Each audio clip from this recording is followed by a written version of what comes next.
السلام علیکم۔ کراچی کے موسم میں ڈرامائی تبدیلی، ماہرین موسمیات بھی چکرا گئے۔ آگے کیا ہونے والا ہے، پیشگوئی آ گئی۔ کیا آپ حالات حاضرہ سے آگاہی حاصل کرنا چاہتے ہیں؟ خبر کے پیچھے چھپے اصل حقائق جاننا چاہتے ہیں تو ابھی سبسکرائب کیجئے جلمل پاکستان کو اور ساتھ ہی گھنٹی کے نشان پر کلک کر دیں۔ آپ کو بتاتے چلیں کہ شہر قائد میں موسم سرما کا آغاز دسمبر کے دوسرے ہفتے کے بعد ہوگا۔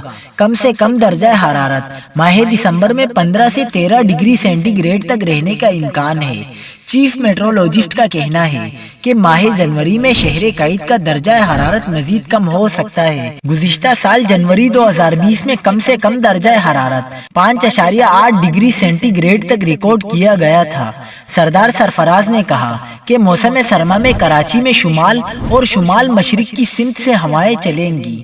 رواں سال موسم سرما میں بارش کا خاص امکان نہیں، جبکہ پاکستان کے شمال سمیت سندھ میں بارش کا انحصار مغربی سسٹم پر ہوتا ہے، لیکن سردیوں میں ایسا سسٹم بہت کم تشکیل پاتا ہے۔